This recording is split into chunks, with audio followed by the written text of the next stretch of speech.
When I was young, sitting in that church pew, I was sure I had all the time in the world. But the years move faster than you think, and the quiet choices you make now shape the rest of your life. My name is Elijah Holloway, and a lifetime of hard lessons taught me the simplest truths are the ones that stay with you. If you'd like wisdom that only comes from living it, take a moment and subscribe. So here's what every young person needs to hear before it's too late. I want you to picture something with me for a moment. A wooden pew, worn smooth and shining from all the years and all the folks who ever sat there before you. A little church with the windows thrown open and the paper fans going in the summertime heat. That is where I sat as a boy, right up next to my grandmother, her hand resting on my knee to keep me from squirming. And I am going to be honest with you. This evening I was not listening. Not really. I was counting the tiles on that floor. I was watching that clock on the wall behind the pulpit, waiting on the last amen so I could get outside and run. I thought I had forever. I thought the man up front was just an old-timer talking about things that had nothing to do with me and my life. I did not know that one day I would be that old man. And Lord, I did not know how fast that day would come. Young folks, hear me now. Nobody ever warns you how quick it goes. One season, you are sitting in that pew with your whole life spread out in front of you, like a wide-open road, and it surely feels like it will never run out. And then you blink. You blink one time, and the friends you came up running with are grown and scattered to the wind. You blink again, and the people who raised you, who prayed over you, who wore their knees out on your behalf, are gone on home to glory. You blink one more time, and you are standing right where I am standing today, looking back over your shoulder, wishing somebody had taken you by the arm when you were young and said, "Child, pay attention. This matters." This time you think you are throwing away. You are going to want it back one day, and I promise you, you cannot buy it back at any price. So that is what I am doing here tonight. I am taking you by the arm, the only way an old man can reach through a screen and do it. Now understand me. I did not come to scold you. I have made every mistake there is to make in this life, and a good many of them twice.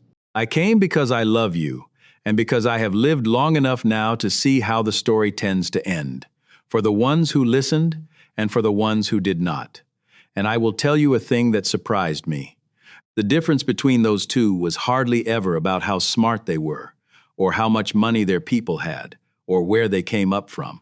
The difference lay in the small, quiet choices they made when they thought nobody was watching at all. The choices that looked like nothing in the moment. Let me say that again, because I want it to go all the way down in you. It is the small choices, not the big, loud, dramatic ones you see coming a mile off. Most people handle those all right because they can see the danger. It is the little ones, the quiet yes here, the small no there. The habit you let in the door because it seemed harmless, the thing you told yourself you would only do once. Those are the choices that write the story of a life. A river does not cut a canyon in a day. It does it drop by drop, year after year after year, so slow you would never notice from one day to the next. And then you look up one morning and there is a canyon a mile deep and you cannot remember when it started. Your life is that canyon, young one. And every choice is a drop of water. That is the truth. I wish somebody had made me sit still long enough to hear. Now, before I go on and lay these things out for you, one at a time, let me pause here just for a moment. Let me pause here for just a moment. A long life gives you more than any one video could ever hold. The lessons my own folks handed down to me, the ones I learned the hard way, raising a family of my own, I finally sat down and put all of it into a book. Start to finish, laid out plain. Simple life lessons that stand the test of time, the kind of wisdom that only comes from living it. The link is pinned right at the top of the comments. That's the whole of it, in one place, no need to go hunting through videos to find it. Take it or leave it. Now, let's get back to it. All right, now let me give you the first thing, and it may be the most important thing I say to you all night. So lean in close to me. The person you are becoming is being built right now. Not on Sunday morning when everybody is watching and you have got your good clothes on and your best face fixed. No, you are being built in private, in the dark, in the small hours when nobody sees. The you that scrolls that phone alone at night, the you that decides whether to tell the truth when a lie would be easier, the you that chooses what to do with your eyes and your hands and your time when the door is shut, that is the real you, and that is the one being poured like concrete right now while you are young. It is soft now, you can still shape it, but concrete does not stay soft. It hardens into whatever mold you left it in, and a man of 70 is nothing more than a boy of 17 who kept his habits for 50 years. Hear me. Character is not something you put on for church. Character is what is left when the lights go out and the crowd goes home, and it is just you and God in a quiet room. The word says, "Be not deceived. God is not mocked. For whatsoever a man soweth, that shall he also reap." And I have watched that be true every single time. Every time. You are sowing seed right now, young one, in the dark, and you may not see the harvest for 30 years, but it is coming. The little habit you feed today is the master you will serve tomorrow. So guard that private life of yours like it is the most valuable thing you own, because it is. There is a version of you that only God ever gets to see, the one behind the closed door, and that version is the truest thing about you. Do not let it be a stranger to the you that shows up on Sunday. Let them be the same person. Because a man who is one thing in the light and another thing in the dark is not two men, he is a house divided. And the word already told us what happens to a house divided against itself. It cannot stand. It will not stand. So make them one. Build the private you and the public you out of the same honest brick, and you will have a foundation that holds when everything else gives way. Now the second thing, and this one has broke more good young people than I can count. Look hard at who you are walking with. Look hard, because you will become them. You do not think you will. You think you are strong enough to run with a crowd headed nowhere and not go nowhere yourself. You think you can be the light in that dark room. And maybe, for a while, you can. But I have lived long enough to tell you the truth. It is far easier to be pulled down than it is to pull somebody up. Show me the 5 people you spend your time with, and I will show you who you are going to be in 10 years. That is not me being hard on you. That is just the plain arithmetic of a life. The word says, "He that walketh with wise men shall be wise, but a companion of fools shall be destroyed." Destroyed, that is a strong word, and it was chosen on purpose. So look around you, the ones you laugh with, the ones whose calls you take at midnight, the ones you are trying so hard to impress. Are they carrying you toward the man or the woman God made you to be? Or are they carrying you away from him one small compromise at a time? You do not have to hate anybody to walk different, but you had better choose, and choose soon, because the current is always moving, and if you are not paddling upstream, you are being carried down. There is no standing still in a river. The third thing I want to hand you is about your heart, and about your body, and about the giving away of yourself. Now, the old folks used to say, "Guard your heart, for out of it flow the issues of life." And young people roll their eyes at that. But let me tell you what nobody told me plain enough when I was your age. You are not a bottomless well. Every time you give a piece of yourself away carelessly, your affection, your trust, your body, your deepest self handed to somebody who has not earned it and will not keep it, you do not get that whole piece back. You get a little less of you to bring to the one who was meant to stay. I am not up here to shame anybody. Grace covers all of us, and I have needed more of it than most. But I am telling you, as a father would, you are worth more than a moment. You are worth the wait. Do not spend a treasure that took the Almighty a lifetime to build just to be wanted for one night by somebody who forgets your name by Friday. The fourth thing is about the noise of this world and how loud it is going to holler at you. This world is going to tell you that you are what you own, that you are the numbers on your phone, the likes, the follows, the little hearts, that you are the car and the shoes and the label, and it is going to dangle all of that in front of you and say, "Chase this," and then you will finally be somebody. Young folks, hear an old man who chased a good bit of it. It is a bucket with a hole in the bottom. You can pour your whole life into it, and it will never once be full. What does it profit a man, the Lord asked, to gain the whole world and lose his own soul? The world will let you win the whole game and still go home empty, because it was the wrong game. The applause dies the second you walk off stage, but the still small voice of God, and a clear conscience, and love that is real, those things are with you at 3 in the morning when the crowd is gone. Build your life on what is there at 3 in the morning. I have watched people spend 30 years climbing a ladder just to get to the top and find out it was leaned against the wrong wall the whole time. And there is no sadder thing than a person who won everything the world told them to want and stood there holding it and felt nothing. Empty hands feel bad, but full hands that hold the wrong things feel worse because you have got nothing left to fill them with. So decide, young, what your life is actually for. Decide what you would still be glad you did if the applause never came at all, and then go do that thing whether anybody claps or not. That is a life that will hold you up when you are old. Let me give you the 5th thing, and this one is heavy, so let me set it down gentle. Do not carry bitterness. Do not do it. Somebody is going to hurt you in this life, maybe already has. Maybe somebody who was supposed to love you and protect you and did not. And you have every right to be wounded by it. I will not take that from you. But hear me, unforgiveness is a poison you drink yourself, hoping it hurts the other person. It does not hurt them. Half the time they are asleep and do not think of you at all, while you lie awake at night chewing on it, letting it rot you from the inside. Forgiveness is not saying the wrong was right. Forgiveness is you setting down a weight so heavy it was breaking your own back to carry it. The Lord said forgive, and he did not say it because the other person deserved it. He said it because he knew what the poison does to the one holding the cup. Set it down while you are young, before it hardens into a bitter old man or a bitter old woman. I have known too many of those, and every one of them was carrying something from decades back they never learned to put down. And here is the terrible thing about it. Bitterness does not stay where you plant it. It spreads. It gets into the way you love your own children, the way you trust your own friends, the way you see God himself. A root of bitterness, the word calls it, and a root is a thing that grows in the dark and comes up where you did not expect it.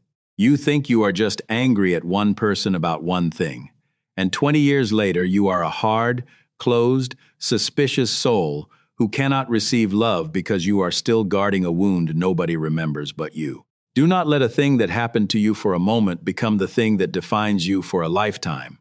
Forgive, and be free, and walk on light. The 6th thing, honor the ones who raised you, and do it now, while you still can. I know they are not perfect. I know some of you were raised by people who got a whole lot wrong. But if you have got a mother, a father, a grandmother, an auntie, anybody who kept you fed and prayed you through, go and tell them what they mean to you. Do not wait, because there is coming a day, and it comes sooner than you would ever believe, when that chair is empty and that number does not ring anymore, and you would give everything you own for 5 more minutes and 1 more chance to say thank you. I have stood at too many gravesides and watched grown folks weep, not just for the loss, but for all the things they meant to say and kept putting off. Do not let that be you. The word says, honor thy father and thy mother, and it is the first commandment with a promise attached to it. Pick up the phone. Do it this week. Do not let pride or busyness cost you a thing you can never get back. And if there is a rift there, if there is somebody in your family you have not spoken to over some old hurt, some old pride, some argument you cannot even fully remember, the start of go and mend it while there is still time to mend it. I have watched too many people stand over a casket rehearsing the apology they waited too long to give. The grave does not take reservations, young folks. It comes when it comes. Whatever you have been meaning to say, whatever grudge you have been nursing that is keeping you from the people who love you the time to lay it down, is not someday, it is now. It is this week. Pride is a poor thing to be holding on to at a funeral. Now the 7th thing, and this one is for the ones who feel like God has gone quiet on them, because he will seem to, sometimes. You will pray, and it will feel like the words are hitting the ceiling and falling right back down. You will go through a valley where he feels 1,000 miles away, and you will wonder if he was ever there at all. Young folks, hear me, because this is where a lot of you are going to lose your faith if nobody warns you. The silence is not the absence. Even the Lord himself cried out on that cross, "My God, why hast thou forsaken me?" If he walked through the silence, so will you. Faith is not a feeling that comes and goes with the weather. Faith is showing up in the dark, still praying, still trusting, still putting one foot in front of the other when you cannot see the road. Keep showing up. Keep praying the prayer, even when it feels dry. The morning comes to the ones who make it through the night, and I have never once seen God be late, though I have seen him be later than I wanted more times than I can say. Some of the deepest roots I ever grew, I grew in seasons when I could not feel a thing and kept believing anyhow. That is where faith gets its muscle. Not on the mountaintop, where anybody can praise him down in the valley, in the dark. When you praise him with nothing to go on but his word and your own stubborn hope. And here is the last thing, the thing all the rest has been building toward, and it is right there in what I promised you at the start before it is too late. Do not wait to give your life to God. Do not do it. That is the oldest trick there is, and I fell for it myself for too many years. The trick is this. You tell yourself there is time. You say, "I will get serious later. When I am older, when I have had my fun, when I have got things figured out and settled down. Later, later." And later is the most expensive word in the English language, because later has a way of never coming. I have buried young people. I have. Folks who were sure they had decades, gone in a moment, with no warning at all. You are not promised tomorrow. Nobody ever handed you a guarantee on tomorrow. The only day you have got your hands on is this one, right here, right now. So do not put it off. Do not tell yourself the story that you will come home to your faith when you are old and it is convenient. Come home now, while your heart is still soft and your ears still work and there is still time to build a whole life on a good foundation instead of trying to patch a broken one at the end. The best day to plant a tree was 30 years ago. The second best day is today. And the whole of what I am begging you tonight is this. Do not be the person who figures it all out at the very end and spends their last years grieving the time they threw away. Figure it out young. Give him the whole thing, the good and the ugly, and let him build something with the years you have got left. Let me gather it all up for you now, plain, the way my grandmother would have. Guard your private life, for that is where the real you is being built. Watch who you walk with, for you will surely become them. Do not give yourself away cheap, for you are worth the wait. Do not chase the world's applause, for it is a bucket with a hole in it.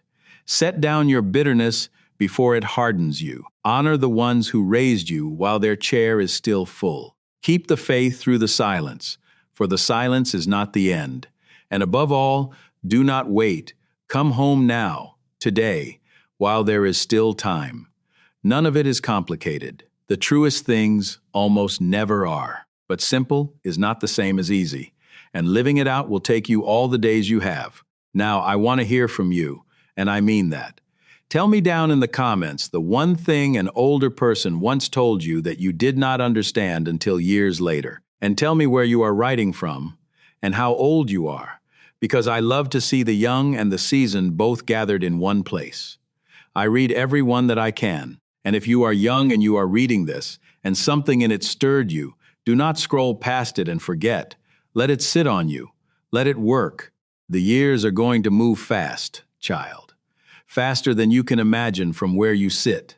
But a life built slow and built right on the good foundation will stand when the storms come, and the storms always come. The old saints knew that.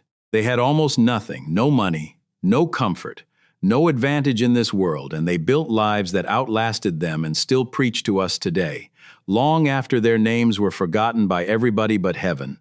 They did it with faith and patience and the small right choice made over and over and over until it became who they were. You can do the same. There is nothing special about them that is not also in you, if you will only stir it up while you are young. So I will leave you the way my grandmother used to leave me, with her hand on my head.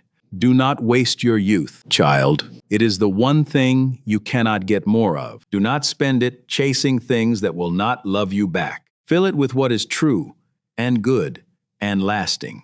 Walk with the wise. Guard your heart. Honor the ones who bore you.